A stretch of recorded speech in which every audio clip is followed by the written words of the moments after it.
everybody. On this episode, we're going to talk to Jake Labhart from In Extremis Performance. If anybody's not familiar with them, they're doing a lot of really great things about training movement athletically for the law enforcement and tactical space. So I don't want to get too far into that because I don't want to steal Jake's thunder. So I'm going to go ahead and let him himself and we'll just have a conversation. So why don't you tell me about yourself, Jake?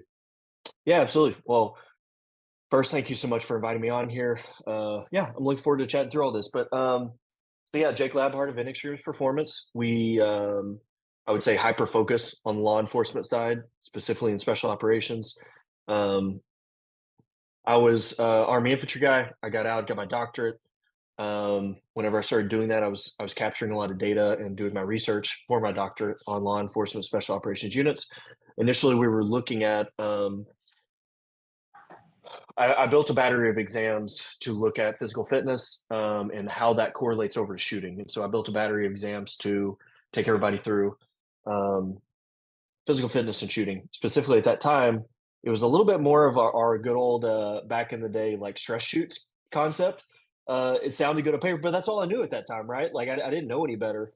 And so I captured all this data. But with that, I really hyper focused my doctorate, my research towards the human performance industry. But how does it impact the tactical world? And so I was very, very fortunate while I was finishing up grad school to go out with a federal unit that was pretty well known. And then I went to USASOC is where I finished up my doctorate. Is where I did my rotation. I went out to the Thor 3 program and got to see, your world of, hey, how are strength and conditioning specialists being used in that field? And so I started a company. I was like, let's see how this thing works out. And so I was very fortunate because I went out with that federal unit to turn around and I got a government contract pretty soon after that. I was out in North Carolina at the time. I graduated. I came back to Texas. I got on the board for the TTPOA, Texas Tactical Police Officer Association. And what I did is I wanted to see if I could build a 2-day course that was built around human performance. How do we look at treating the special operations member just like a professional athlete?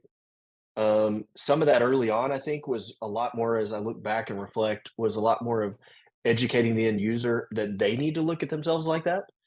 And then from there, me educating them on how to do that and giving them keys to the castle. But through that process, I identified what I believe was a pretty big, I want to say flaw is the word come to mind, but a pretty big, God, I can't think of the word, speed bump or problem in the shooting community was I don't feel like there was a lot of like, I am going at movement. And I was on a podcast recently with Nick Young, Vlogs Training, and I thought this was a really good question. It was interesting to me. He goes, so answer this. Are you a shooting class or are you a movement class? And I think early on in my career, like I was just kind of like, I don't know, like there are guns involved. Like, is it a shooting class? And it's been kind of interesting to see as it's developed. And even back then, and how a lot of people describe it now is there are shooting classes that have movement in them. Your goal is to come here and learn shooting, but then there's going to be some courses of fire that have movement. Our classes are movement classes that have shooting. And that's an important distinction because we are hyper focusing on that movement of every facet. We have some baseline tests that we do early on to assess the shooting, because then you come in and you shoot that standard. I need to know where Matt is as a shooter, because if you suck at shooting, it's not like you're going to piss excellence over here once we start moving, right?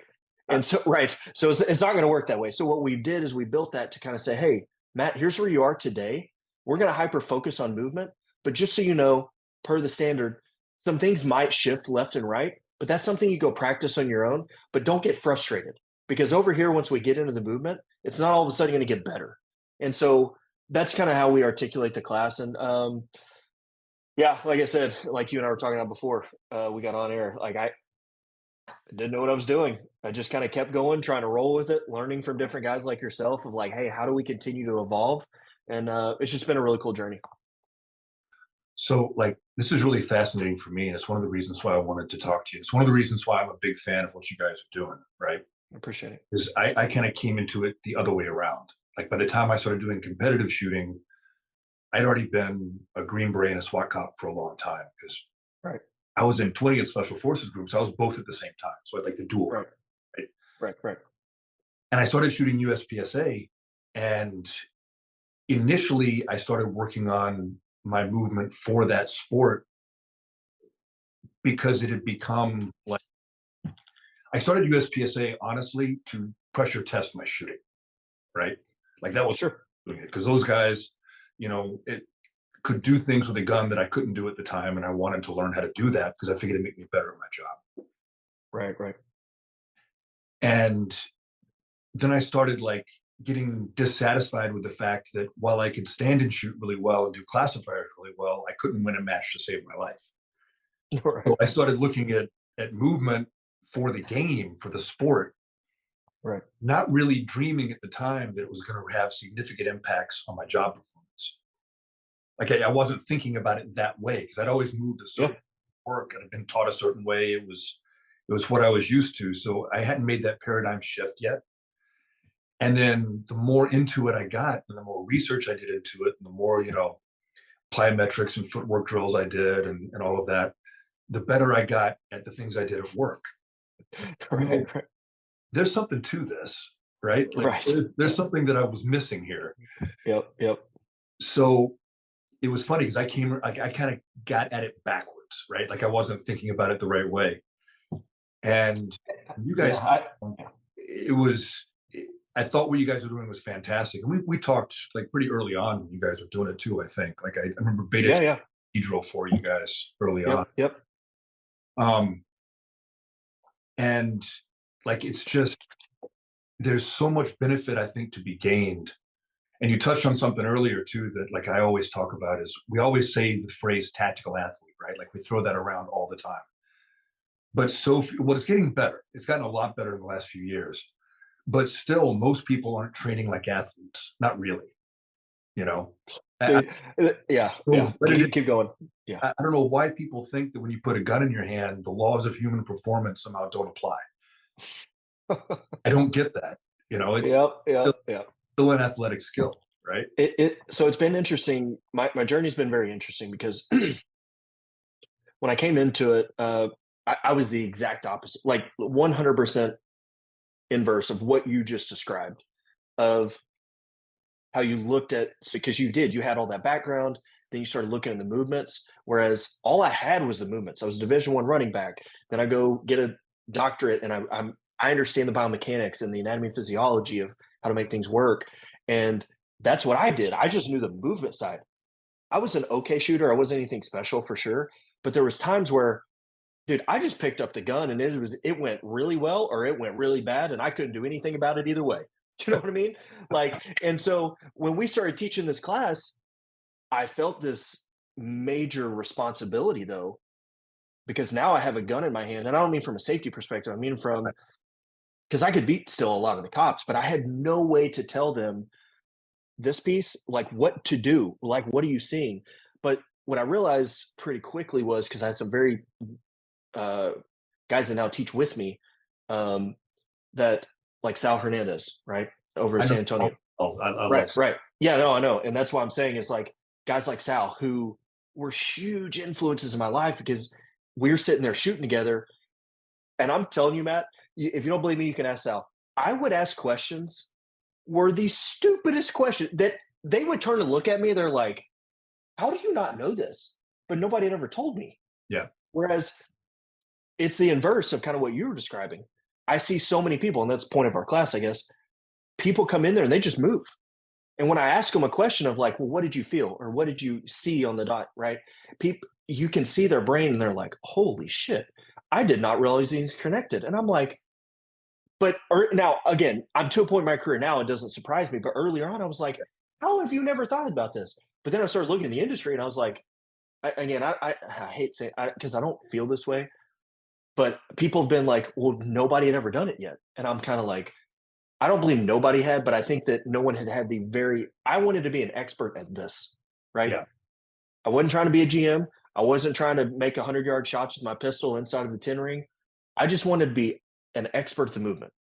And that's where I put my eggs in that basket until what I found is it impacted so many other things down the chain that's what I'm saying. I felt this responsibility of like, dude, you got to get your crap together and you need to start understanding the shooting pieces. That's where guys like you came in. I remember early on, yes, you piloted the T drill, but something else I can't remember. I think we got on a call one time, or you at least at a minimum text me, but we were doing some movement stuff.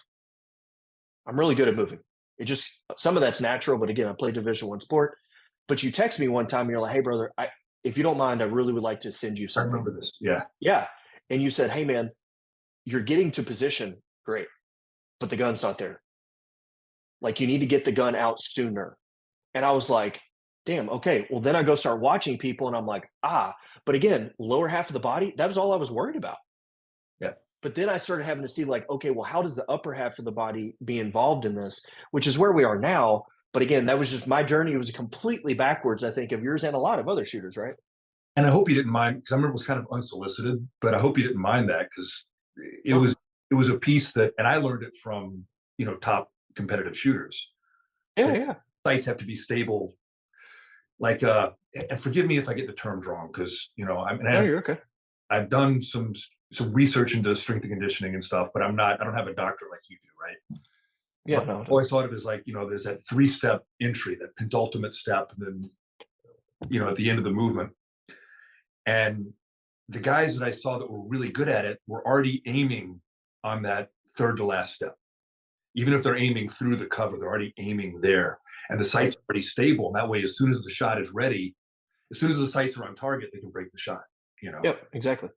No, it didn't bother me at all. But I think the reason it didn't is because I knew nothing. Like, I didn't know anything about the upper half of the body. That's what I'm saying. Like, I would ask Sal, I'm trying to think of a good one, because people have asked me this before when I've said this. Like, what kind of questions are you asking? Dude, I would literally ask things like, why do you put your finger outside the trigger? That's I didn't ask that one, but I'm saying things that you're just like, you should know this, right? Like, and it's one of those things I just didn't, because no one ever told me. I just did it. But I was very inquisitive and I wanted to learn, right? So when people like yourself would reach out to me about things like that, I could tell you to go F yourself, but that doesn't help me, because you weren't wrong. But what it did though is it helped me, because then I go and look at it. And so like that's actually a really good example. As you say, like, hey, well, these other competition shooters did that. Well, see, now I'm at a point in my career as I'm like, no, I get that, but why do they do that? How does that impact what I'm teaching, right? So I see it and I say, okay, well, from the movement perspective, the whole goal is to shoot faster, more accurate, right? Yeah. So from the movement perspective, if you don't have the mechanics and you don't have that gun up, well, if the mechanics suck, even if the gun's up, it's coming in, right? So now we're having to rely on your shooting ability to decide how comfortable are you shooting an uncomfortable sight picture. Yeah. I don't care how early it is. So that's where I step in and I'm like, okay, well, my mechanics, the whole goal, that why we're going so deep into this movement is so that hopefully that's less loud and you, once the gun is up early. But if no one had ever told me to get the gun up earlier, I didn't understand it. You know what I'm saying? And so like, it's just been a cool journey, man. I've learned a lot. And I've been able to have a lot of these really cool conversations. I'm super appreciative of. I got a funny story to tell you, right? Yeah, send it. You said you were D1. What sport did you play? Was it football or? Football, yeah. So when I was a teenager, right? So I did martial arts. That's what kind of started me on this whole. That's like why I became a soldier. Actually, it was like this whole like martial journey, right? Cool. But all of my footwork was combat sports footwork, which only applies to shooting at arm's length for like an entanglement. Sure. You know what I mean? Right. I played football. I never did any of that because I was too busy doing other sports. And if I could go back in time to like my teenage self, I would smack me in the face and go try out for the football team. Because footwork, that is the footwork for gunfighting. Like field and court sport footwork is the footwork for gunfighting. And I had to teach myself that shit in my 40s. Like I wish I'd done that as a kid. You know what I mean? Yeah, absolutely. Yeah. So it's been interesting because fun fact for you, because we capture tons of data. So my nerd side of me, when we teach classes, like I record tons of data. And so we've surveyed about 400 to 500 SWAT officers, federal, local, full-time, part-time, whole 9 yards. I can't remember off the top of my head the regular population, general population, but the SWAT community is about 70% lettered in varsity sports. Yeah. We had a guy on my team in the NFL. Yeah, and so I don't remember all of them off the top of my head, but I just remember at least the high school. But we actually have college and professional. Well, I could pull it up, I guess, but I just don't remember off the top of my head. But I say that to say, help with a however comma, that probably wasn't at least 10 years. In at least 10 years, we're talking 10 years later. Knowing what I know now from Division One sports, my brother played in the NFL. My sister played Division One volleyball. My brother-in-law's a very high level coach. Knowing what I know now, your high school coach, some of them knew some of them did not know very much, right? So I say that to say some people built motor patterns playing sports. Some people built motor patterns in martial arts, right? Motor patterns, though, are so important as we develop growing up as a kid. It's important to go out and throw rocks at each other. It's Yeah. important to go chase each other down the street and play tag and these different things. And I do think that there's things that those provide from a football, as you're referencing, football perspective. But honestly, some of the best CQB guys that I've seen, some of the best shooters I've seen are baseball players, right? Because of understanding angles and the Yep. movements that are applied. At the same time, I do hear you, and I don't disagree. I think that it was absolutely a gain for me, but I think it was more so for me, the education side. The doctorate helped. My wife gives me crap all the time. She's like, why did we spend 3 freaking years in education? You don't even use it. And I'm like, actually, I do use it. Hang on. It's what I realized was all of you guys that are these super high level shooters understand how to look at the shooting process and break it down into pieces and rep it individual. People think that you just go run, T drills every day, all day, and you just piss No. excellence. No, not even close. And I think I was very fortunate. That's what I did just with the movement as it pertains to shooting. And my doctorate helped me understand how to look at a problem, diagnose pieces with inside of it, so then I can rep and practice and drill the appropriate things, right? And so, yeah, man, the movement journey has been an interesting one. I don't think we have it all figured out yet. We're still trying to grow and learn. Oh, well, I don't think there's such a thing as stasis, right? You're either improving or you're degrading. I don't think Yeah, nature doesn't have a steady state. There's no, yeah, yeah, yeah. I hate when people think they've arrived with something. And Mhm. don't get me wrong, your journey changes, right? Like Sure. I'm 56. I've had a shit ton of surgeries, right? I've had 3 hip replacements. I've had shoulder surgeries. I've blown out my knee. I shattered my ankle. My right arm's been reconstructed. This is all stuff because of the things I did for a living, right? Yeah, absolutely. So the things that are improvement for me now are very different than the things that were improvement for me when I was 28 years old, you Yeah, know, but I'm still absolutely. trying to improve given the conditions that I have, given the situation that I'm in. Like right now, my big thing is relearning. My movement patterns became so corrupted because of the hips being bad before I got them replaced that like I healed up physically really quickly, and I'm still trying to polish up my movement again. Like I'm still Mhm. trying to get it really back where it needs to be, and it's getting there. Yeah. It's a journey, because Oh, absolutely. I Scott Jadlinski, I can't remember if you or Scott mentioned that he was going to be on an episode or is on an episode. I'm not sure, but he came down yeah. very similar situation. We actually talked about it. I did a podcast with Scott and we talked about Yeah, yeah. I mean, he same thing. He trained. He does all the shooting, but then he goes and gets 2 knee replacements. You can't anybody that thinks like, oh yeah, I'm just going to come back and it's going to be completely normal. Like you don't understand the human body. Like, no, that's going to change motor patterns. Your body is now different than how it was built. And it. so, yeah, there's a learning process there. But I think if you had no process beforehand, it's going to be it's a lot more of a difficult journey, I guess is my Yeah. point. Oh, for sure. And yeah, I actually stole one of your prescriptions for him for myself. I added in a lot of pogos to my Oh, like nice. warm up. Yeah. Yeah. It's a really good one.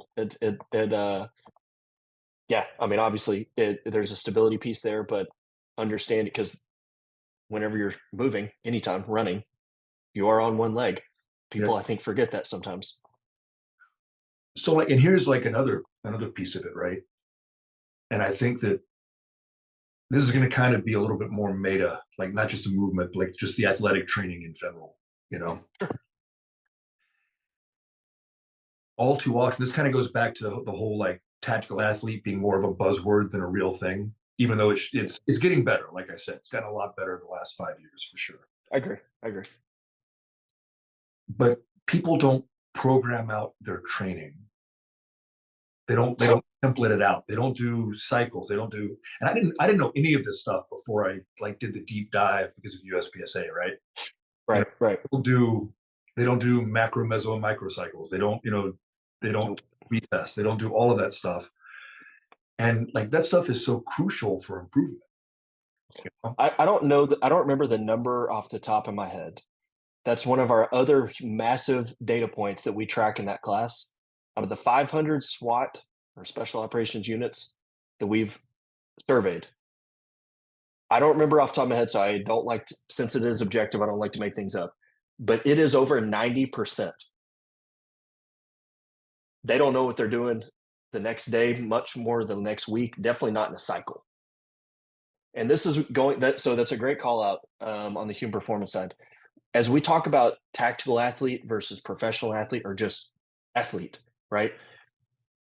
That's been one of the big things that I feel like early on in my career I kind of kicked and screamed. Now I'm to the point where I just kind of like I just roll with it. And generally when we show up and teach a class, people the stars align and they're like, oh my gosh, I see how human performance makes an impact on my shooting. That's the purpose of the class, right? But I challenge anybody to give me one single professional sport that doesn't have a strength coach, that doesn't, and if we're not going to, we'll take the strength coach away, that doesn't have a designated program that they follow that has all the different cycles, meso, micro, macro cycles, um,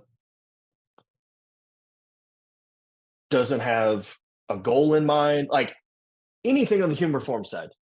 For some reason in the tactical industry, Oh, and I love the goals. The goals. Oh, I want to be better. yeah, No, you got to give me data. Give me something objective. Better at what? Much better. objective, yes, Quantifiable, measurable data point. yes. Like, What is my goal? What is, or just having someone that knows what they're doing, that builds the workouts and the programs, yeah, or let's just even go with the bare minimum that you have a plan, right? Not a single professional sport out there, but for some reason in the tactical industry, that I would argue is the most important to have those things. Now let's take away from tactical meaning that you carry a gun for a living. Let's go to competition shooting. yeah. Even over there, feel free to tell me I'm wrong, but even majority of those people, they don't have a plan. They don't have a program they follow, and they don't have goals in terms of outside of range work. The top guys, a lot of the top guys, but just the top guys. Some of the top guys, and because the only reason I'm going to clarify that is because I'm on this little journey right now, talking to some of those. I'm not going to name which ones they are, but when I say top, I mean some Yeah. of the top guys. Some have goals, some have plans, some do not. And again, I'm not throwing shade. I'm just saying, at this point, I'm Yeah. wanting to genuinely, objectively look at this, and I kind of want the industry to just be like, "Hey, bro, that's fine. We just don't give up." Or I just want to be like, "Hey, you know what? We don't take it as serious as we should." Because one of the comments I was told earlier, whenever I really started kind of developing my shooting stuff, by a person that's pretty big in the industry about someone else that's really big in the industry, and I brought up the point. I said, I'm just curious, why don't they or do they follow a specific program physically that can allow them to perform at a higher level? The words that were told to me, well, whenever they're out shooting and they're running around, that is their training. And I'm like, that would be like Tom Brady or whomever you want to choose as the greatest quarterback of all time being like, well, no, I just throw the football. That's my training. I don't need to go to the gym. So I'm going to touch on one of my pet peeves, right? About the industry, like in the larger scale, tactical industry. Sure. I tell people in my classes all the time that if they say train like you fight, I throw them out and they can never. Yeah. Seriously. Yeah. I don't want to hear that. I don't ever want to hear that again. I heard that enough in my Yep. career as a younger guy from the guys that wanted you to put on full kit every time you did anything and do nothing but Yep. up drills. And no, there's no Yep. football team that does nothing but scrimmage and full pads. There's no UFC fighter that does nothing but spar full contact in the octagon, right? Yep. Like Yeah. you don't train like you fight, you train for the fight. Thank you. We've said that in not every, but a whole lot of classes. Or actually, we do say it in every class. It's literally in the PowerPoint. We say that exact thing because I think people, we have damned ourselves. And I earlier on in my career, to be very honest with you, I would identify it and say, hey guys, there's been some good things from this statement, train like you fight, and there's been some bad things. I'm to a point now where I'm like, I don't know if there are any good things, but there's been a whole lot of bad things that come from it. Yeah. No, I don't even try to defend it. I Yeah, mean, give me. don't say it. I will throw you out. I won't give you your money Uh, back. You can never come back to class. It's done. That, and if you say slow down and get your hits, or slow as smooth and smooth as fast, it's over. yeah, You're yeah. dead. No, no. I think. Listen, in all seriousness, I think that we've had a group of people that are respected that have come forth and been like, "Hey, guys, we need to go back to the drawing board, but we got to cut this crap out first because it's a problem, right?" And I think on the human performance side of it, again, I kind of went after the competition space there, but now I'm going to go back to the tactical one because that's really my world, right? Of like who I'm actually working with the most often. I will look dudes early in my career. I kind of just like I was careful, whereas like now I will look dudes in the eye and be like, if you want to sit here and tell me you're a professional, then treat yourself as such, right? Because the highest level units do it. Yeah. And No, and like when people want to argue with me and be like, I'm high speed, be like, I'm fine with that. And listen, I understand there's a lot you have to juggle, but that's even more of an argument. Let an expert do it. well, And all the yeah, SMUs do it. mhm, All the groups do it. Like yep, it's, you know, it, it has to be done. You're not really an athlete if you're not doing it. And 100%. oh God, I used to fight so many fights on SWAT, and we had some great guys in Chicago SWAT. We had some Sure, really just phenomenal. Like we had a bunch of guys that if you taught them land nav, they could have walked into an SMU. Like they were that good, you know. sure. Oh, no doubt. But just the culture of the department, and I was like, guys, you are professional athletes. We're a full-time SWAT team. You know, Yep. the third largest city in the U.S. The only thing you're getting paid to do is this athletic job. Training for it, doing it. You are a professional athlete. That is what you are. Yep. So treat yourself. Uh, I mean, it's yeah. I couldn't agree more. And I think that's what's really tough about it. Earlier on, I would kick and scream a lot. Now it's whenever I go in, though, I can show guys real fast of when we start moving, you get tired, one. But two, people think like, oh, I'm breathing hard at the end of something. Like maybe that's uh, that's what I'm looking for. A sign that I'm not in good shape or whatever it is. I don't fully agree with that. I think there's times, yes, but and we have tests to show that capacity. But it's more so things that I think people don't think about is so let's take two people. One takes their job super serious in terms of competition. One takes it super serious, including human performance. One only runs range stuff, but they're same level shooters. You run 12 stages in a day, this person over here is going to have the physical ability to maintain focus. To as they enter that position and the leg is tired, it's going to be able to stabilize better. It's going to be able to shoot from those awkward positions. Like people think it's just like, oh, like I'm physically fatigued. No, it's the micro things. If you truly want to be the best in the world, that you need those small little things, right? The more you suck at shooting, and then here's the other piece of it. The more you suck at shooting and don't have the human performance, it only gets harder. It yeah, doesn't get easier. And so I think that there's these small things that when we teach a class and we articulate that information, all of a sudden people are like, damn, maybe I should put this cheeseburger down. Now, I'm just kidding.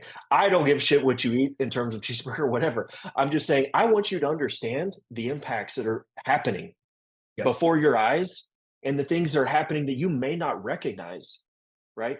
Because I just don't think some people haven't been told, right?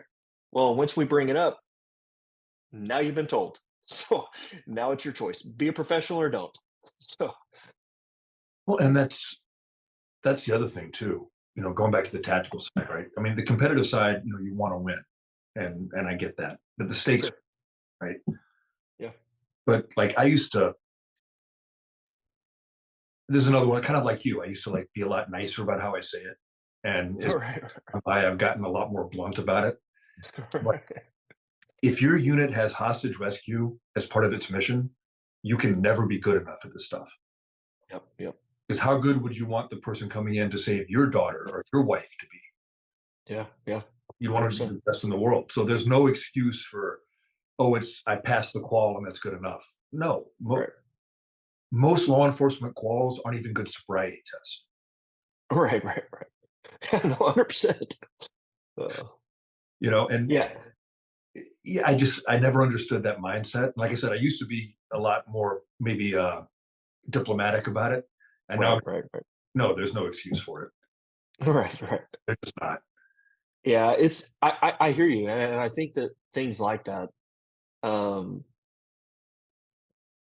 how to strategically and tactfully, um, address and push, and you have to learn to read a room in my side, right? If I was on a team, if I was a teammate, it would be a very different conversation. Yep. But where I'm at now is as I go in and work with different units and understanding who I'm talking to, whether it's command or operator. And I know you know this, but for other people that may listen, when I say operator, operating, doing the job, not mean like SMU operator. So before everybody freaks out, because I feel like I have to have this conversation every time. But regardless, um, whether it's command or the operator, of understanding, because those are different conversations, right? And how to command, sometimes I have to talk to in a way of like injury mitigation and numbers, dollar signs that they see. Whereas the operator, man, that's who I care about. Yeah. That's how are we making that impact? And there's again a lot of education there, but I think understanding accountability, I think is to where I'm at now in my career, accountability. I for the most part know when I go in and work with a unit, I'm probably going to be one of the higher, if not the highest level shooter there. But I recognize like I get to train a lot more than most SWAT officers do. But the goal is it's not to go in there and pat myself on the back or prove myself, I guess. To go in is like help them understand. That's why I train. Now, there's a piece of me like I carry a gun every day in my personal world, so I need to be responsible there. But that's not why I train. My training is for the profession of coming in and teaching the movement how to make that operator be able to go out in society and perform like you're saying. You will never be good enough at HR. At No. least I hope that's how people feel. And so my goal is to hopefully that it impacts that they can go perform at a higher level and make it, you know, serve their community at its highest level. Well, and you got to get buy-in, right? People have to buy in, and you can't Yes, once yes. bought in. That is Yeah, true. But yeah. once, and the good thing about the operational level, because I have no problem saying operator. I have no problem calling SWAT guys operators. Yeah, It's you're doing a job. That's right. the job. You An know. operator is someone who also runs a forklift. They're operating the forklift. That is their Yeah. professional job. Yeah. So when people freak out about anyway, I Yeah. digress. People get egos are funny things. Let's just leave it at that. Yeah, yeah, exactly, exactly. Oh, that's another thing too. Like kind of the psychology of training, right? Not that I'm an expert, like I don't have an education for that either, but I did a deep dive in all this stuff trying to make myself better at my job, you know, Yeah, is ego. Ego is the death of improvement, like without a doubt. I don't mean you shouldn't be proud of what you do. And sure. still, absolutely. But the moment you're attached to appearing a certain way, like I have to appear this way because that's my image of what I want people to think I am, right? Yeah, The moment you do that, you're not growing anymore. Like you're not, if you're not willing to just like let it hang out there and make mistakes and you just ride that edge, you're not going to get better. I don't think that's kind of a side note, but no, I completely I agree. I think the ego, yeah, I think it's a super dangerous thing. But I think in terms of training, I've seen it from a lot of different things, right? If I was with your resume, it can be a good thing, it can be a bad thing, right? I have no doubt. I mean, feel free to correct me here, but I think there's probably been units you've walked into and they're like, damn, right? Full-time team, Chicago PD, Green Beret. Yeah, I'm gonna listen. Like you probably could have told them to jump through the window as a hostile rescue tactic, and they would have done it, right? Like they wouldn't even question. But then there's others that come in, and I have no doubt you step into agencies and you meet, because I see this happen frequently. Of we're just trying to feel each other out, right? Like I'm not going to listen to what he says until he proves it, kind of thing. And so again, I see ego there is obviously involved. My side's been very interesting. I didn't do anything cool in the military. Um, and also though I play it up a little bit of when I go into a class, I'm like, hey, listen, got a doctorate, I'm a nerd. Like, take that with a grain of salt. I do shoot a gun, but I lead with that because I want it to be disarming. I want them to be like, all right, this nerd, okay, cool. And so far at this point, it's worked. It's started to change a little bit because people have seen me more on social media, so they know I can run a gun at some level at least. But I tried to disarm that real early on because the other thing I felt like I personally was fighting was, all right, this class is a new concept. I'm not sure if I believe this or not believe it, right? Sometimes it was a little bit difficult to fight through. I had to get that buy-in by once I started shooting. However, sometimes I honestly think it's also a good thing though. And I think more people need to be, you guys cops are generally already skeptics a little bit because of your job. Yeah. I think that's good. But I also think I've seen in the training industry where, again, like I said, I guarantee there's been classes you can think back to. Dude, they were just like Green Beret, Chicago PD. Yep, I don't care what he says, I'm doing it. And that's God speaking to me. Right. And And that's a dangerous thing too. that's what I'm saying. And I think that there needs to be more of that skepticism sometimes, regardless of resumes and experience. And I think that it's almost been a blessing a little bit in my class because early on, guys were kind of like, I don't know how I feel about. But then so we started doing it, and they're like, wow, I see this. Whereas now, I think that we've gotten a little bit more where sometimes people come in and just like blindly follow, and I'm like, no, like you need to ask me questions. You need to be thinking about this critically, right? So I think the ego can be good and bad. I guess is what I'm saying. Yeah, no, I think you're right. And like, here's another kind of thought on that is that, and I see this a lot with shooting techniques specifically, right? And you see it in martial arts, in the grappling arts a lot, Mm, is people want to imitate the outward appearance of a technique without understanding what makes the technique work. You can make your hands look like yep. Robert Vogel's on the gun or Ben Steger's on the gun. And if you don't understand the grip pressures and what's actually going on in that grip, that gun's going to bounce around in your hand like it's got its mind on its own. Just because it Yeah. looks like their grip doesn't mean it Yeah. isn't, right? Yep. Yep. It's gonna be real. It's gonna be a frustrating journey if that's the route you go. Yes, I agree. And not only that, but their grip may not be the right grip for you. And this is another issue I have with a lot of the training I received in my career, especially earlier on, right? Is that things were very dogmatic. It was very, this is the way you do this. You do Right. this, you do this, and it has to look just like this. And any deviation is a mistake. The principles are universal, but the problem with that is you look at any other athletic endeavor, and no two athletes have technique that looks exactly the same because Right. everybody's body is a little bit different. Everybody's psychology is a little bit different. The way they manifest that correct principle is going to be different. And if you're not willing to experiment and find that out for yourself, you're never going to get to the level you could be. And I'd Yep. be afraid to experiment because I thought that if I just imitated the guys that were really good at it, I'd get there faster. And I held Yep. myself back because I didn't have that individualized application of the principles. Right. I was able to like kind of set that aside and let that go and start playing around and say, okay, what happens if I change this variable on my grip? Does it make it better or worse? Okay, so that's a little better. Now, what if I change this variable? Is that better or worse? Okay, that's worse. Let me change that back. And doing Yep. that process makes you better faster, but we're afraid to. Yeah. We Yeah. want to perform, we want to perform well now. We don't want Now. to do that. Yes. Yes. 100%. And could not agree more. However, here I'm going to play the counter. I feel like I was not given the dogmatic approach. And so what I just held on the damn gun. I had no concept. So I go to Ben and Matt's class, right? And I will never forget like sitting there because they don't teach a grip, right? Yeah. And so we're shooting doubles. And no one has ever told me how to hold a gun. To be honest, as I think about it, like as I go backwards, I'm like, I don't even know how to hold it like this. Like I might as well have been doing this. Like I had no concept. You know what I'm saying? Like I could have done teacup. It literally was luck of the draw that I grabbed it like this, I guess. I'm sure I watched some video and probably saw ish, but I go to Ben and Matt's class and they're talking about input in the gun. And I remember at one point we're shooting doubles and I wasn't a bad shooter at this point either. Like honestly, I was relatively good. And I'm shooting doubles, and Matt's like, "Hey, man, pay attention to the input." And I literally thought about turning around to Matt, who's a good friend, but turn around and being like, "The hell are you talking about input, guy? I'm just holding on to the damn thing. I'm trying to make sure this thing doesn't kick out of my hand, you know."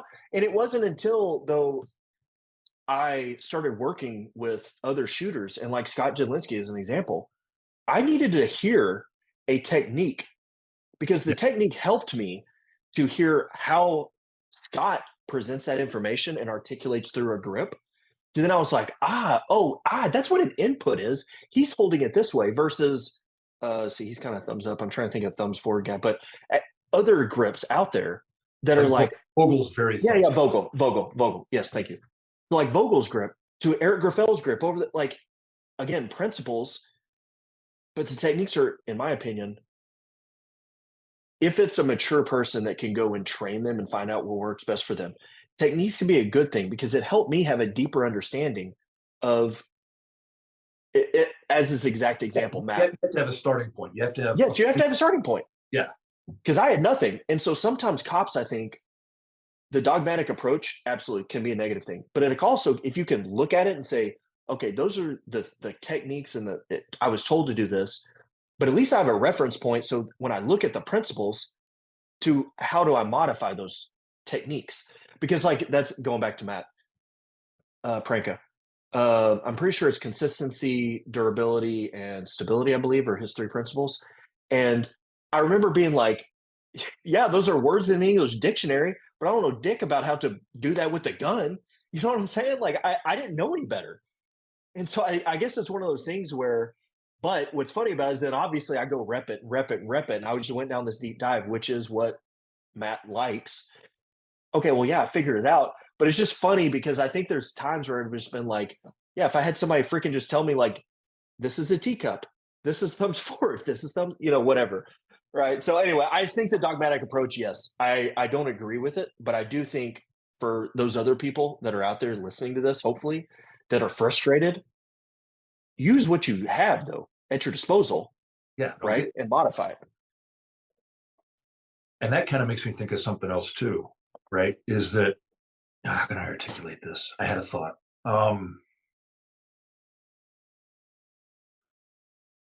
So you've got to kind of figure out your own best technique, right? And you have the starting, Right.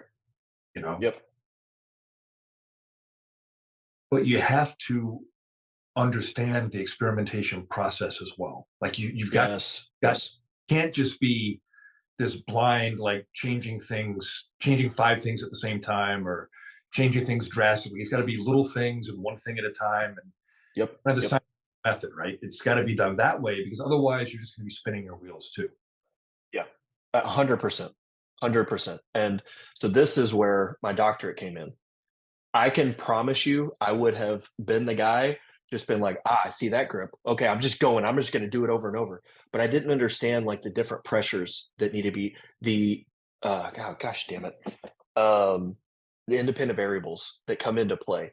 So this is how I explain this, and I think all of you guys that are super high level shooters understand this, whether you either understand the process fully, which most of you guys do, but there's GMs that I've talked to, they just do it. They didn't recognize that they did it, right? Some people just have so much talent, Yeah. like it's and that's the thing too about like shooting being an athletic sport or an athletic event, I should say. Not, I mean, yes, it's a sport Yeah, or yeah. Yeah. you know what I mean. It's an Yeah. athletic is there are some amazingly gifted athletes out there for a particular endeavor that happen to luck into that being their endeavor Mhm. that don't even know why they're as good as they are. Yeah. They're just that good. They just happen to be the guy that did it naturally right. And they've got the hand-eye coordination. They've got, the visual perceptual speed. They've got all those factors. And they're just well suited for that particular endeavor, Yep. Yep. And that doesn't mean they really understand how they got there. Right. And I in my experience so far, again, much less than a lot of you guys, a lot of those guys that do understand it though are now educators and teachers, like Ben Steger, right? Yeah. Ben Steger has taken, and he has a very defined process that he can take people through. Where some of those GMs, I think a lot of people don't understand. Like teaching is a skill, a separate skill than just the shooting piece, right? There's great shooters that they cannot teach their. Actually, I think I was going to say teach their child who's never touched a gun, but that's actually more difficult sometimes. But regardless, can't teach anybody, and I think that's a whole other piece to it. But the processing is exactly what you're saying. I think is really important to go back, shift a little bit. One of the ways I explain it is build drill, right? I walk out right now and I just shoot a 2-second build drill, right? And I'm like, awesome. There's my baseline. I want to shoot a 1.5. Can I shoot a 1.5 by shooting 4 build drills every single day and twice on Sunday for a full year? I might get to a 1.5, maybe, right? Let's just say maybe. You're very gifted. Right. Yeah. Maybe. The problem is, though, I don't understand the learning process of, okay, what does a build drill actually entail? Grip, recoil management, whatever you want to call that, vision, the draw, first shot. You have to be able to break them out individual things so you understand the the learning process to then develop skills that you actually can do a 1.5 on demand, not just you're only good at the build drill. Additionally, you may be great. Let's just say in theory, maybe it happens, the 1.5. That translates nowhere else. You're not going to automatically go be good at carryover. Yeah. There's no carryover because you didn't train the skills. You just trained the build drill. And I think that's what I see sometimes is people don't understand when they look at a grip. They look at air because it is. I listen, as someone who is newer to this than you other guys are, right? Looking at Eric Grafels, looking at Vogels, looking at Jedlinski, looking at State, whoever you want to look at. None of those people I just described have the same grip. No, and they're drastically different. And they all shoot really well, though. Yep. So as someone new, it's like, okay, I'm screwed. Like, I don't even know where to start, right? But if you go look at them and play with them and say, okay, well, what pieces of those are important? This is where the principles come in. How do I define that? How do I break those things down? You have to have an inquisitive mind, I think. That's where I was very fortunate that the doctorate helped me because it allowed me to look at something and say, okay, how do I tease this out and break things down? Not, let me just go try it and hope it works. What's funny there is I've noticed that there is a disproportionate amount of people that are good at USPSA that in their professional world are either like IT guys or engineers. Yeah. Because they've got that, right? They've got an analytical mind. Usually they're IT guys or engineers by profession and they played a sport. Yeah. You know what I mean? 100%. Yeah, absolutely. You're correct. It has been interesting. Are there IT guys or engineers and they were musicians? Right. Because musicians know how to practice. They understand the process of practice, right? Yep. Which much like and it's funny because you said something I say in every class a minute ago where you said that instruction is a skill separate from the skill you're teaching. It's hard to be a good coach. Yep. It's easy to be the guy on the police range wearing the red shirt with a megaphone, running a timer and calling out drills. That's easy. Yep. Actually coach people and figure out what cues work for them and how to get that concept through to them. Like think about cues for lifting weights, right? For for the deadlift. Like some people you want to tell them to put their chest high. Some people tell them to push their feet through the floor. You're accomplishing the same thing with those two cues, but one is going to resonate with the person and the other one's not. Yep. And that's been like a big journey for me is trying to figure out. And I kind of started that journey before my shooting journey, really, because I was teaching martial arts when I was a teenager. And I figured out real quick that, number one, like I can't give people more than one thing to work on at a time. Because it's just, and that was like, let me realize change one variable at a time later on for myself. You know what I mean? Yep. and figuring out what phrasing, what verbiage to use to get the point across to somebody is such a difficult thing. And it's difficult too, like, because like most of us in shooting are our own coaches. Like I'm my own coach. It's Right. Sure. an endeavor where very few people have a dedicated coach, you know. Right. It's just as hard to figure out how to tell myself to do something as it is to figure out how to tell somebody else to do something. Right. Right. Right. It's going to resonate, because I know what I need to fix. Well, what is the phrase I need to repeat in my head before I do that drill to make sure that I follow that path that I Yep. fix? Yep. And that's been a journey that it's been both frustrating for me and really enjoyable because I geek out on this stuff. Like I love Oh yeah. doing the deep dive and trying to figure out how to make it all work, and that's another reason why I think you guys are doing great things, because you're bringing that professional coaching background into this space where it's Yeah. so needed, you know? Yeah. Yeah. I appreciate that. I think that a lot of people don't know this, but my undergrad's actually in education, and Okay. so um, to see it come full circle has been very interesting. That was not what I planned to do with my life, and so to see it kind of come full circle, um, and then like even things whenever I was finishing grad school, I hated with a burning passion. We had to do all those like enneagrams and learning styles and all that crap is the word I want to use. Head But grease, in all the head thank you. grease. Yeah, yeah, exactly. Like I was like, why am I? This is a waste of my time. And now you're wanting me to talk about my feelings of this crap that I already don't like doing, right? But what's been really interesting is just like what you were literally saying. People have different learning styles, right? Yeah. Auditory, visual, kinesthetic. So understanding how something I may say to you, it's not that it falls on deaf ears, but it just doesn't land the same as you seeing it, right? That's why me talking in class, but then me also demoing things is important. And Yep. then sometimes I need to like tap you on a certain point of your leg and say like, I need you to push here, right? So it's your body of like, and then you do the rep, right? And so understanding as an instructor how to instruct, right? And I think I see that sometimes as it's not like it hurts my feelings or it's a bad thing, but I think people don't understand sometimes how much of that we have experience doing. And so when we go in and teach something and people are like, this is the best thing since sliced bread, I'm like this is the same thing I've been doing for the last 7 years. I haven't changed actually that much. Now there's certain things I have changed a lot, but we are just good educators because I think that is something I've really tried to encourage our team. Um, that's not completely true. I have tried to encourage, but at the same time, I've also chosen people that are good educators because I think we've had other SWAT guys that have came to us and said, I want to teach with you guys. Man, that's an honor. I really do appreciate that.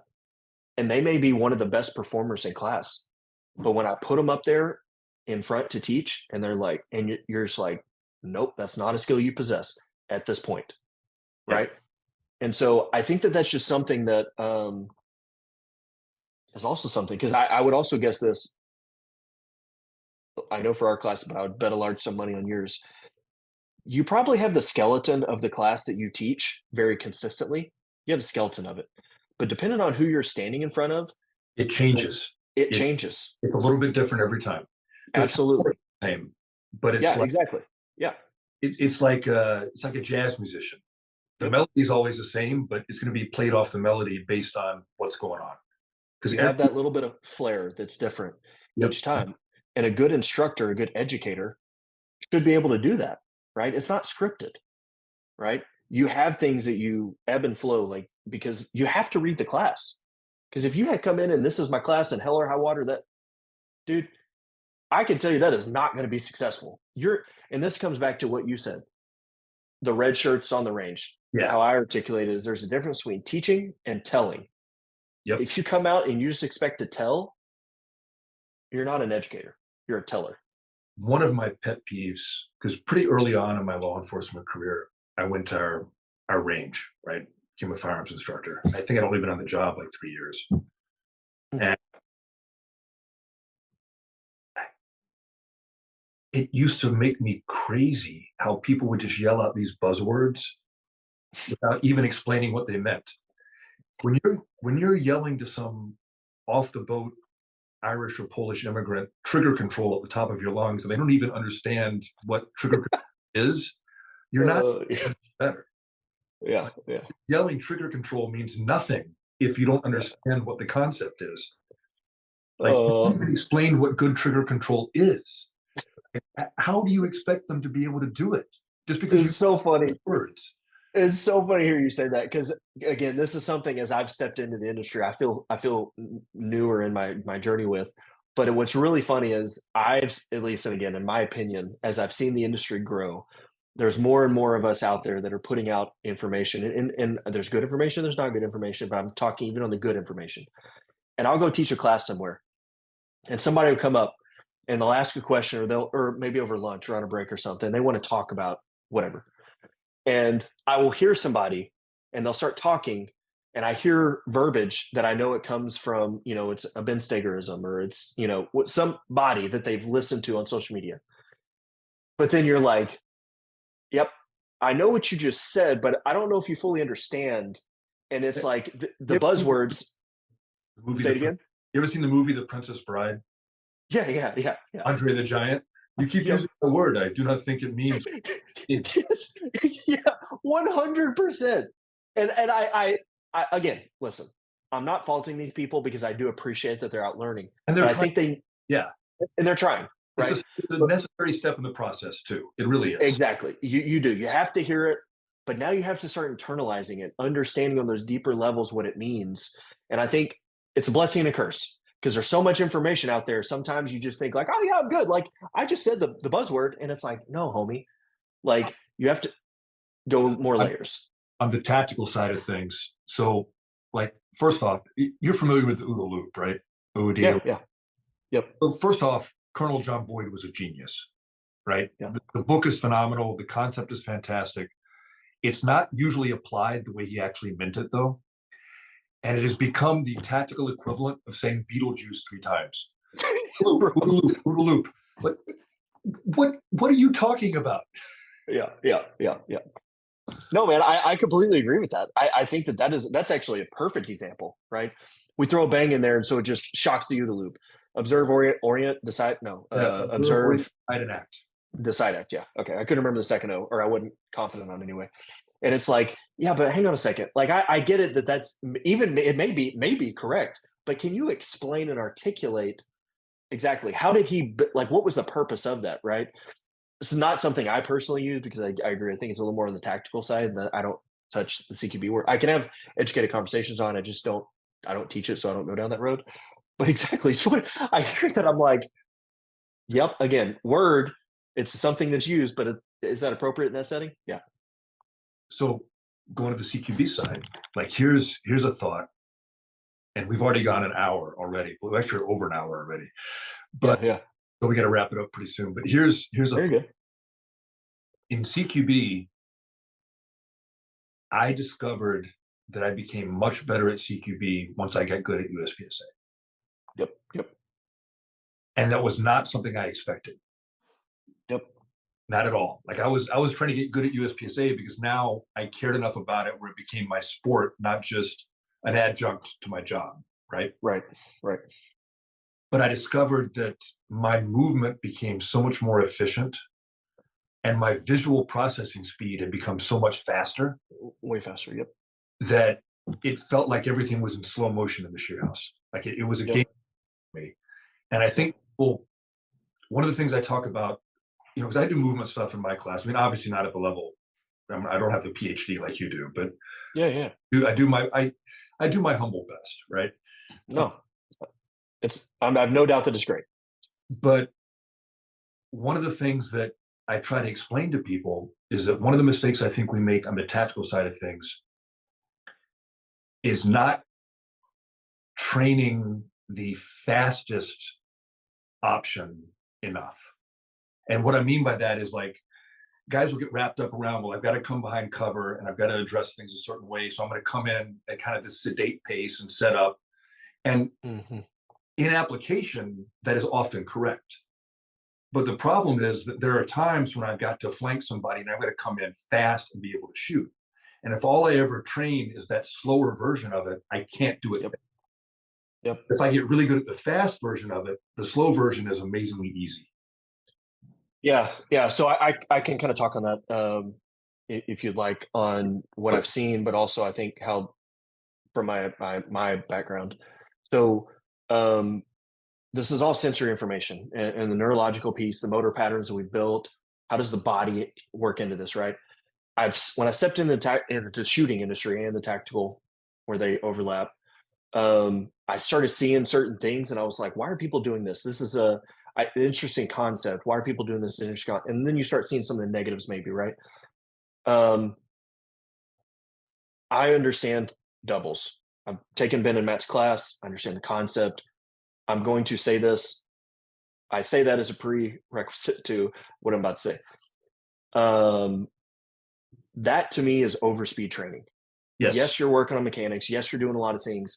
But one of the big things I think a lot of people don't understand is it is a visual processing at a faster speed. So when you shoot reactive, it feels way easier, right? Whenever you do runs in a house, you got HR speed, regular speed, let's say, and then slow search.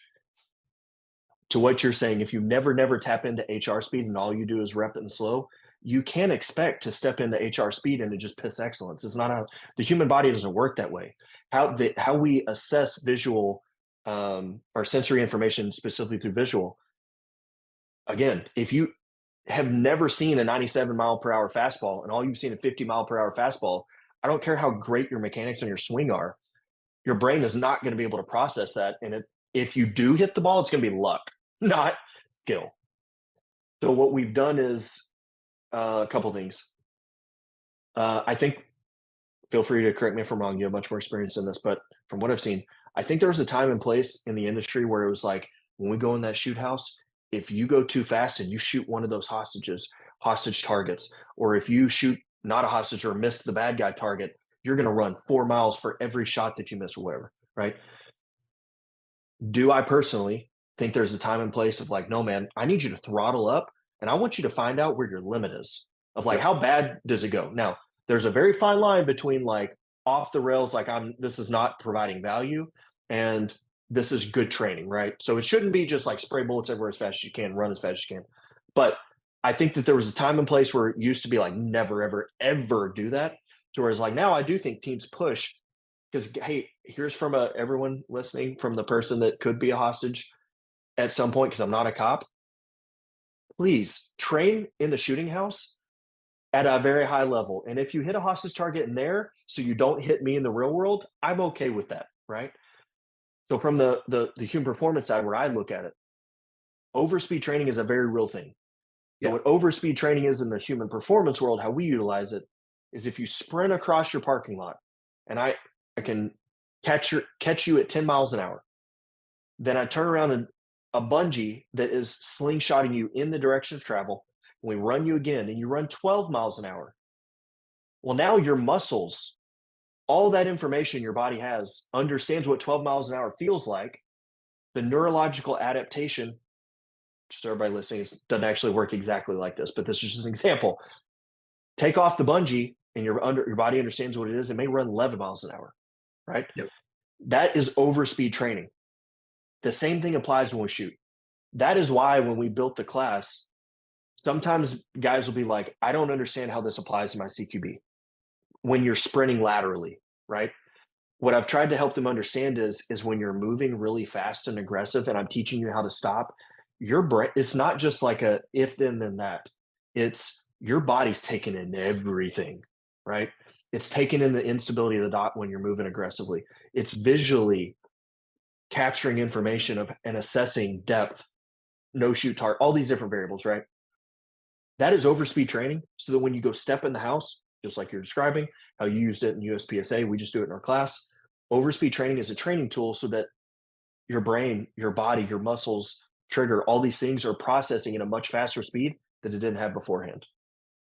So No, absolutely. And I that was one of the biggest takeaways I had from that yeah, I applied like law enforcement and military students is that first off, you've got to give yourself permission to fail. I hate Yep. zero 100%. training. I hate it because you're never going to get better beyond a certain point. You'll get to a certain point, then you'll never get any Right. better if you don't give yourself Yep. permission to go off the rails. And like you said, Yep. not a total train wreck, but Right. Exactly. few mistakes, but you can still see what's going on and identify the mistakes. Yep. But like the other piece is, I use a martial arts analogy, right? So I did a bunch of Filipino martial arts when I was younger, and it's like a Okay. weapon-based art, right? Okay. And unlike a lot of other martial arts that start out empty hand and then maybe add weapons in when they get more advanced, the Filipino arts do it backwards. They start out with weapons Interesting. and they go to empty hands afterwards. Hmm. But the cool thing about that is that, so you got those rattan sticks you train with. Well, the end of that stick is moving about 5 or 6 times faster than your hand ever could. So when you learn to see that and react to that, and you go to empty hands after that, you've Yep. developed this visual perceptual speed that enables, Yep. it seems like it's moving in slow motion. Yep. And this is the thing I think people don't understand. Like when they see, especially, it's better now. Everything I'm talking about has gotten so much better in the last 5 years. But people look at like the top shooters, and I've had like, older cops tell me, well, there's no way you're using your sights. And they would see me shoot. And I'm like, no, I'm seeing every single thing my sights are doing, Yep. even during the recoil arc, because otherwise I couldn't hit a thing. I've just learned to see it faster. Yep. And it's a trainable thing. I mean, we all have gifts. 100%. Some people are better at it than others. Some people will get further than Sure. others. Everybody has talent, but everybody can make it better. Yeah. And like if you look at like body cam videos of like patrol, like traffic stop gunfights, right? You always see the retreating bill drill, Yeah. Yep. with horrible hit ratios usually, right? Yep. Yep. And they're splitting at about 0.25. But that's as fast as they can pull the trigger because that's as fast as they've trained. Like they haven't trained to be able to do 17, 16, 15 splits. 25 is their red line.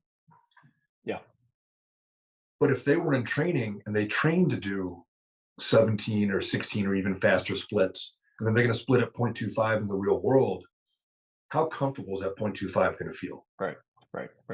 They'll be able to see, make decisions, Yeah. not just back up blindly out of panic, but actually make tactical decisions while they're shooting because they're used to a much faster speed. Yeah. Yeah. The overspeed training model, I think is really important. I think in addition to that, I see, again, it's not really my world, but I do talk on it, like when I teach at conferences and stuff. I see tactical world, so like the actual application of tactics in a Venn diagram.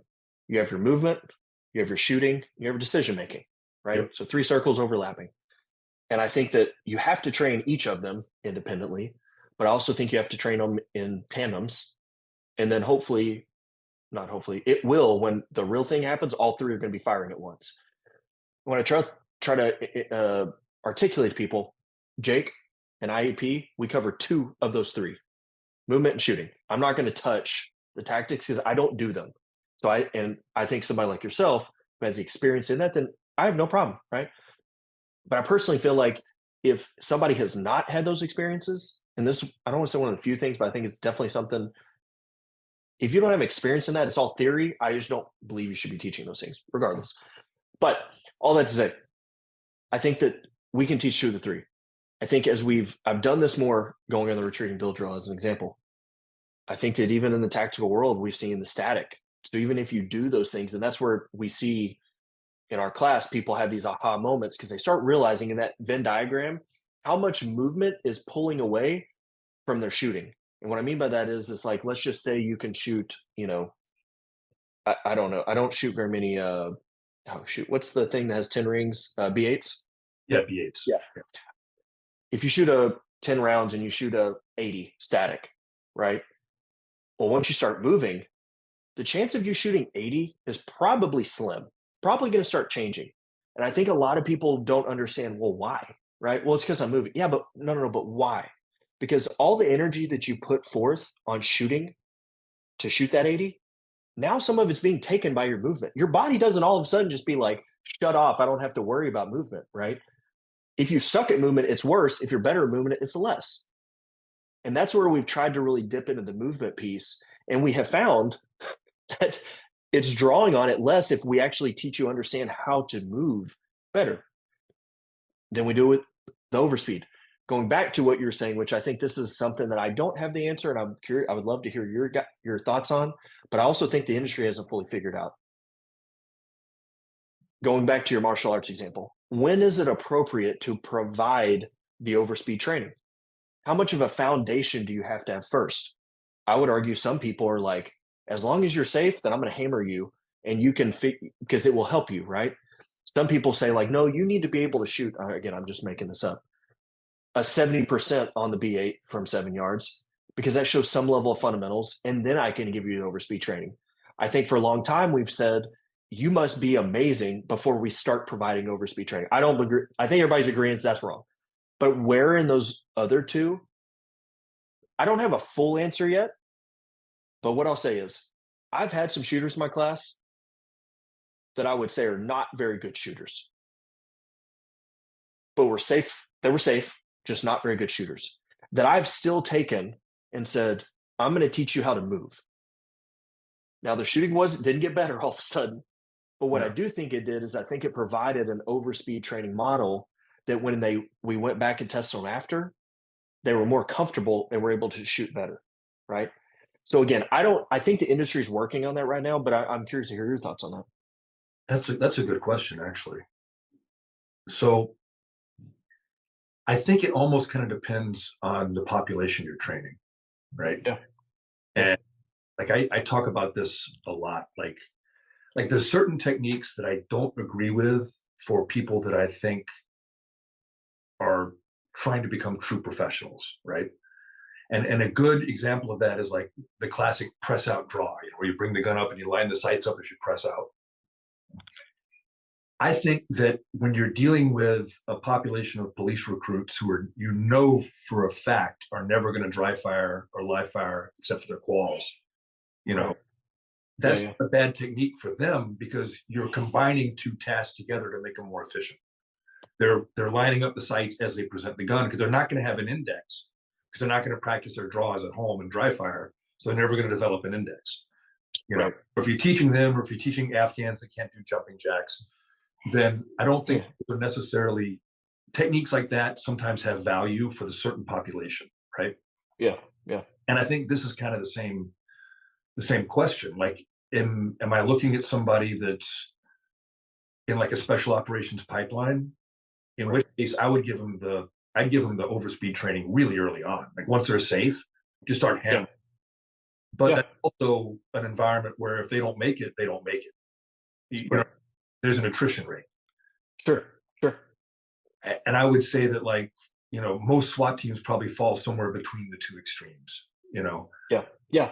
And so that's a very fair, and that's what I tell people too. When I've had this discussion with other people, I tell them I'm very honest about it.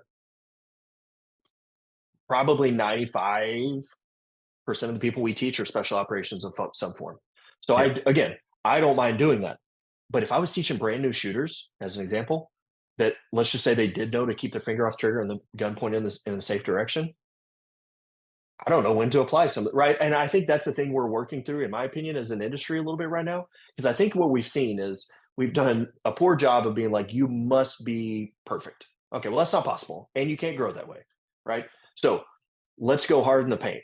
And people are like, oh shit, like they don't like, one, people don't like change. Two, some people, I do agree, some people in the industry maybe have gone a little bit too far on that, right? Too extreme. And so we have throttled back a little bit. But I don't know, like as an industry, like when is the appropriate time? And I don't know. And I also think it's independent on the person. So I don't think there's a black and white clear cut answer here. But I just think it's a cool conversation.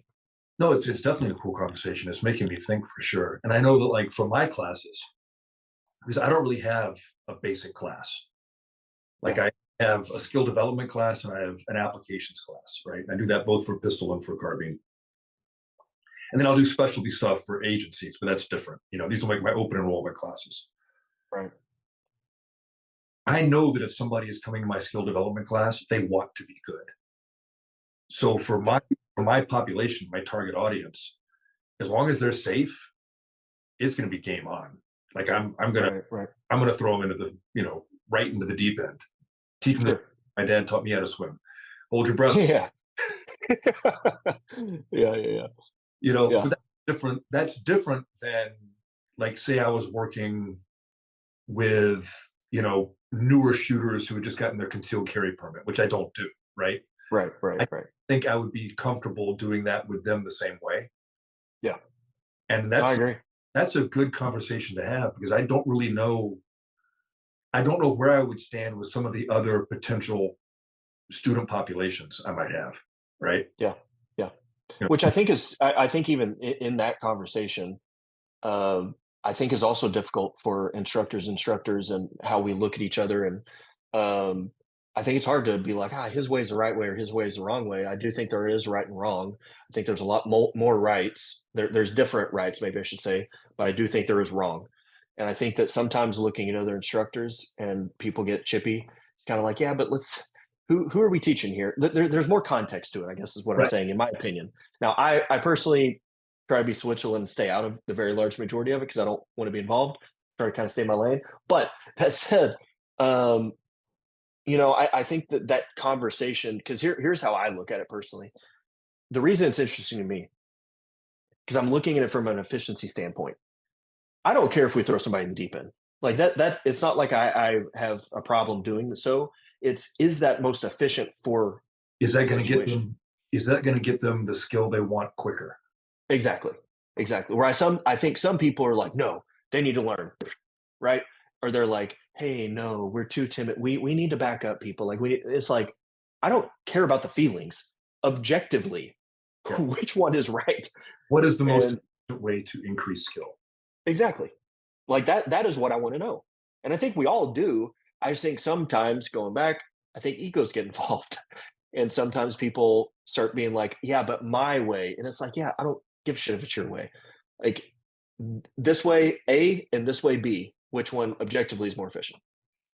Yeah, and like you said, which gives the best, and that's what I care about because I care about it for myself too, because I'm still trying to get better. Like, what is the Yeah, most 100%. way for me to improve? What is the most efficient way for my students to improve? How can I give them the most value for the money and time they're giving me? Like Yeah. how can I give them the most they can take away? Because that's the other thing I really firmly believe too from my classes, right? Is that I don't care how good a 2 day class is. A 2 day class is not going to turn you into the shooter you can be. That's just Nope. how it works. Nope. 100%. You in a 2-day class, you show up with what you got, and that's about it. Yep. Like I you want can gain some, but tools. I want people to get tools to take away yes. and work on Yes. because the training. And here's the thing that a lot of guys I think get wrong in the tactical side of things, right? Both like civilian, like more defensive minded shooters and like law enforcement is everybody gets wrapped around the training course. Well, I've been to 43 classes. I've got 5,000 hours of class time with all these Yep. instructors, and that's great. And I love going to classes too. But that's not Yep. your training is Right. doing every day. What do you get up in the morning and do? What is your Yeah. dry fire routine? How often do you go to the range? What are you Yep. doing for conditioning? What are you doing for movement work? Like your Yep. specialty. You know, Yeah. like that's your training. The class Yep. giving you tools to improve your own training, Yep. not what's going to make you better. Yep. Like sometimes people get like that magic aha moment. That's always cool to see, but that's like 1 out of 100 or less. You know, Right. Right. Right. Right. No, I couldn't agree more. I think I am an advocate for taking classes. I am an advocate for I personally, this is Jake's personal training journey. I love having conversations with other shooters. I love talking. I'm also a visual person. Like I want to watch, but then I have to go do it physically. Like majority of my life has been around physical exertion of some form. So I have very good body awareness, but it's because like that is how I learn best. Like I have to go do it. I yeah, can watch you and I can talk to you. But if I don't do it, it's gone in like 10 minutes. Right. And so I think that some people go and take lots of courses and articulate and or that's not the right word.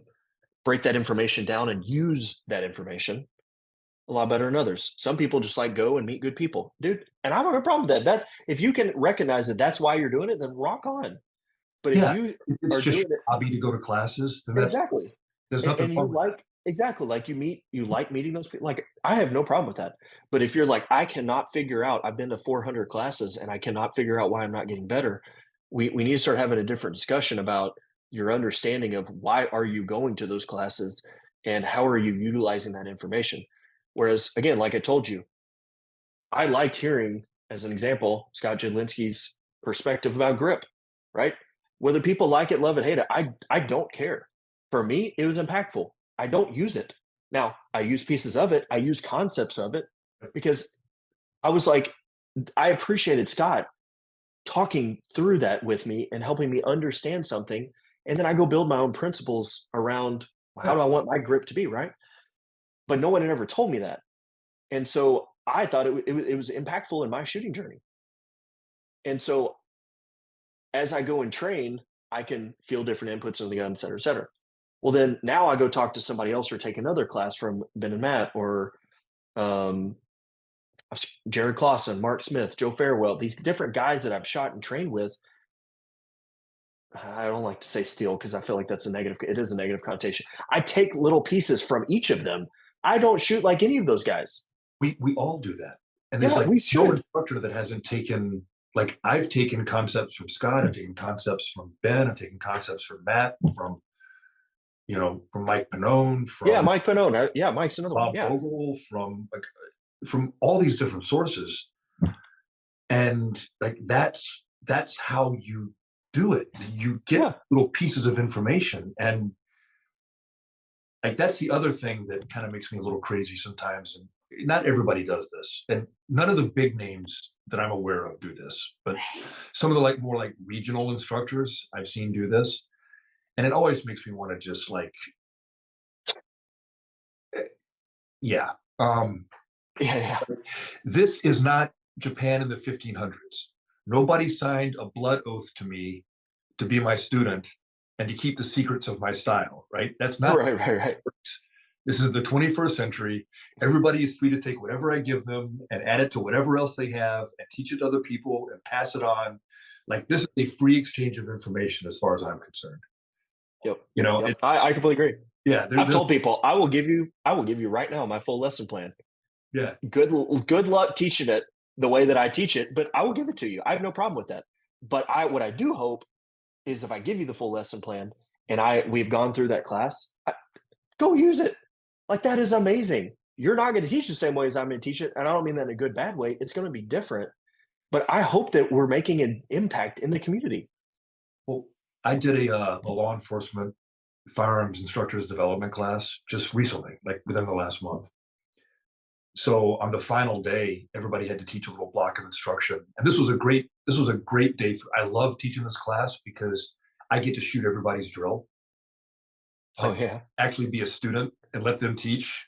And it's, Oh yeah. I see what you're saying. I you see know what what I you're saying. mean. Yeah. Yeah. Yeah. So one of them did a drill from your class, and Oh yeah. yeah, it wasn't the T drill.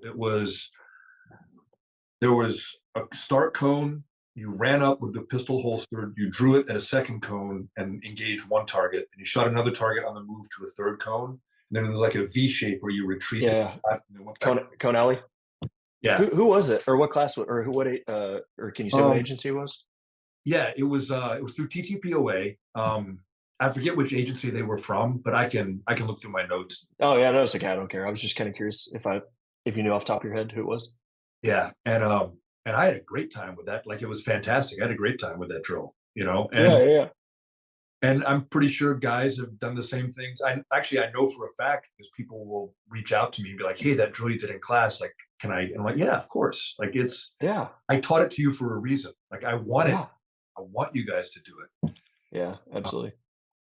I was pretty happy that my old bionic ass managed to beat all the young kids on that drill in that class. By the way, Oh man, it's funny too because like I think a lot of people because that happens more than you think.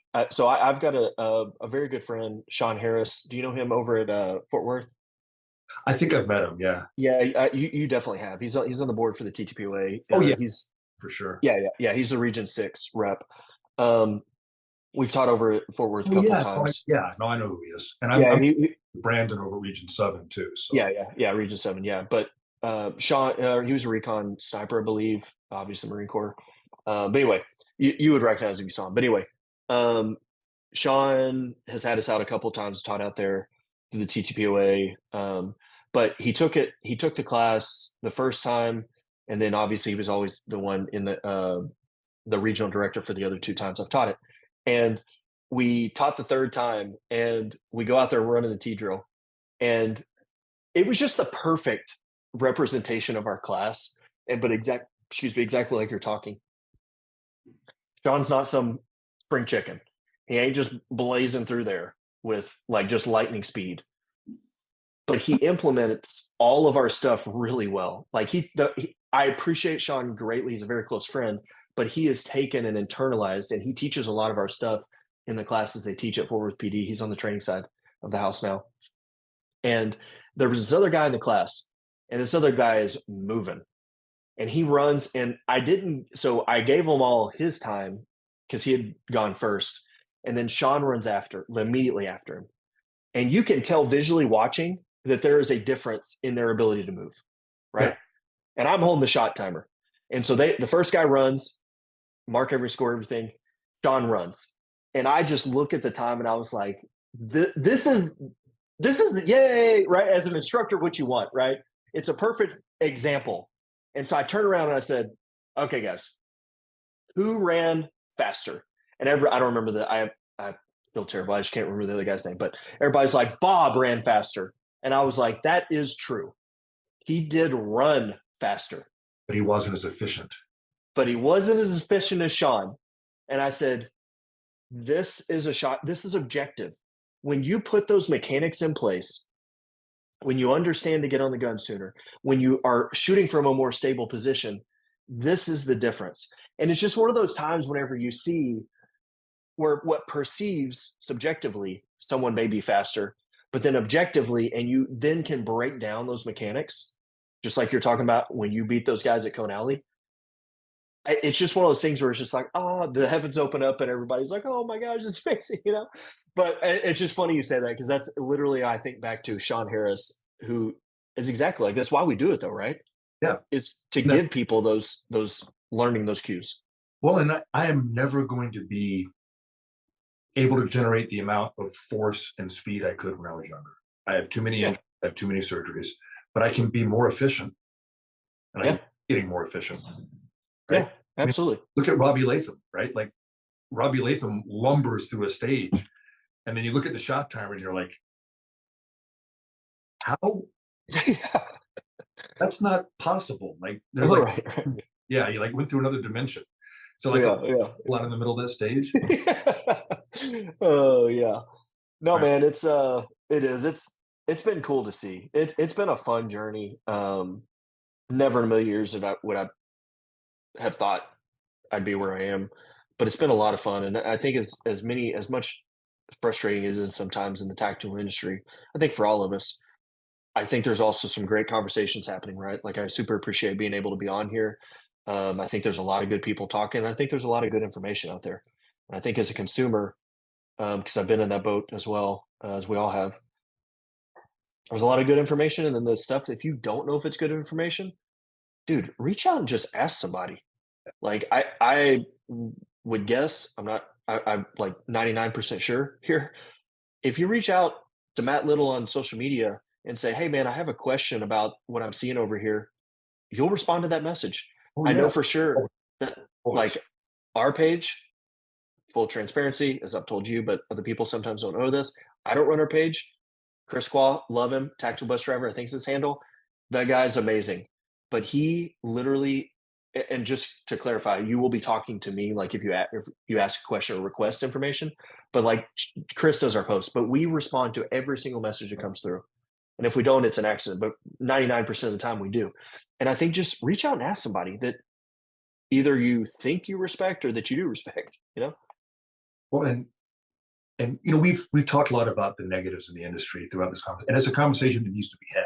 But Sure. Agreed. Yeah. it is so much better than it was earlier in my career. Yeah. Like, Good. I wish that the way things are now have been the way things were when I was young, because there's so much information out there, so many people willing to share and teach, and just we are getting to a level of collective skill as an industry that has never existed before. And it's really cool to see. Oh, absolutely, absolutely. And like you said, man, that's encouraging for me to hear. Um, I personally am just trying to do my best in the sense of like leave it better than you found it kind of concept. I feel like as our company, but as an instructor group that we have are great men that I have a great amount of respect for, and we try to be professional. Um, but at the same time, in the industry as a whole, I mean, you put out information like freaking Ben and Matt put out whole classes. Oh yeah, I just right We're at a there. point, Yeah, just yeah, entire. that we're at a point in the as a consumer that it's real hard to give the excuse of like I didn't know or I didn't have the opportunity. You know what I mean? Like you just have to take the time and have the energy or the motivation to just do it and go seek out that information. Well, real quick, because I know you got to go pick up your kids. So why don't you let everybody know how to get a hold of you, schedule a class, host a class, any of Yeah. that? Yeah. So you can go onto our website, inextremisperformance.com. I'm sure we can put a link in here or something. On Instagram, we are INEXT Performance. INEXT, just shortened in extremis. INEXT Performance is our handle. Um, I feel like we put out some good information. We try to put out education. I think there's entertainment and I think there's education. I think we really try to make sure we're putting out education personally. Um, and so if you know, love to go watch stuff there. If you ever have questions, hit us up. If you go on our website, you can see all the human performance information we have, workout programs, especially if you're in the special operations community. But even if you're a competition shooter, we're having a lot of guys really enjoy our speed and power program. So we have 3 10-week programs that are when I say static, I mean they're 10 weeks Right. versus our living program. You can do 365 as much as you want. It's ongoing. Um, so we have both of those on there. In addition, you have our course offering on there. So you can go in and see that. And then we have an inquiry form because that's kind of what we were discussing. Every class, we have the skeleton and the framework, but no class is the same. Depends on who you are and what you want.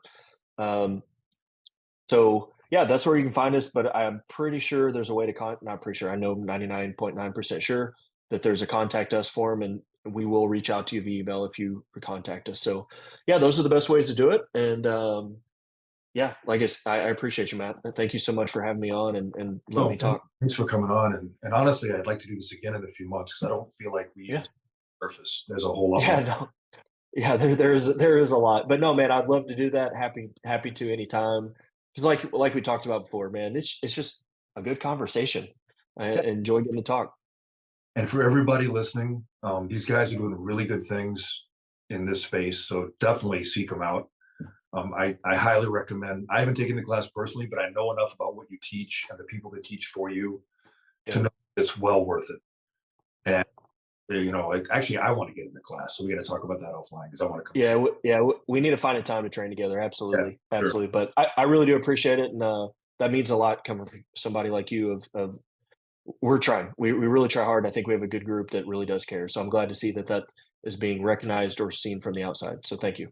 No, no, absolutely. And like I said, thanks for coming on, and thanks for everything you're doing for the community too. Yes, So I sir. hope everybody enjoyed the episode. I will talk to all you guys again soon, and that's pretty much it for today.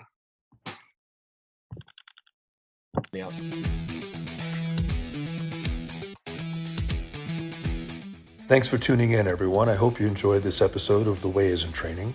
Please come back again as we explore how training makes us better at our craft and better in our everyday lives. See all of you soon.